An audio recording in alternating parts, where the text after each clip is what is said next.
Lauren Griessmeyer. I'm the Orders and Beaker and Willow PD for Nordic Consulting Partners.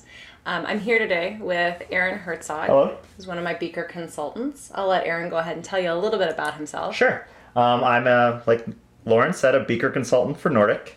I've been in the Beaker world since early 2009. I worked at Epic on some various projects, implementation, QA, a little bit of development.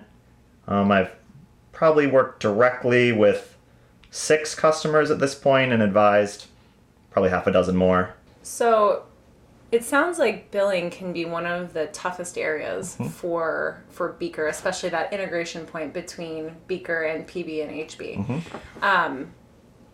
What have you seen be kind of the biggest whoopsie that customers have made when they go to Beaker, as far as billing goes? As far as billing, I think it's a lack of testing. When you get into those super complicated workflows, you may have tested it one way, but there's actually a slight variant of the workflow that changes how the billing should move through the router. And at that point, you end up with charges stuck in work queues and thousands of dollars of missing revenue that isn't actually missing. It's just stuck in a work queue that someone needs to then manually work. So testing is actually one of those areas that, again, I've heard Beaker can be pretty tricksy with. A couple of the areas that I've heard are pretty hard are like label testing. What are some examples of, outside of the billing that you just talked about, areas that you've seen customers under test? Under test, sure. Label routing is a great example. What do you see customers typically do that kind of gets them at go live with the labels? It'll be labels printing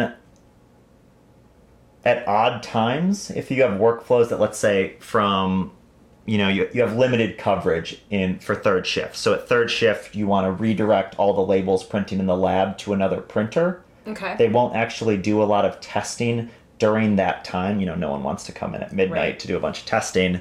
So those transitions of where labels should go tend to not work particularly well if you don't thoroughly test them.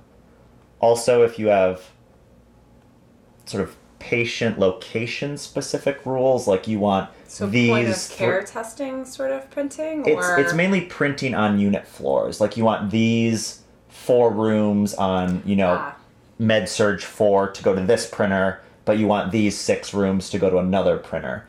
There can be a lot of rule build there, and if you haven't thoroughly tested those, you just end up with labels going to the wrong printer, and then that really frustrates nursing, and then the labels come down, or they come down with specimen labels instead of LIS labels, and it can be a lot of work for the lab during go live while you clean that up if you under test. Okay. What are some other areas that you've seen under tested? Interfaces in general can be a tricky one, both instrument interfaces and reference lab interfaces.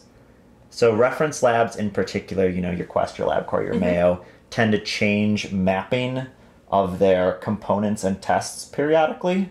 Okay. So during your testing period, you've validated that you have 100% mapping coverage, but between the end of testing and when you actually go live, they've changed mapping on, 15 tests that are actually pretty high volume. Okay. No one's been really monitoring that communication, so there can end up being a number of errors in the error queue while you sort of address that gap in mapping. Okay.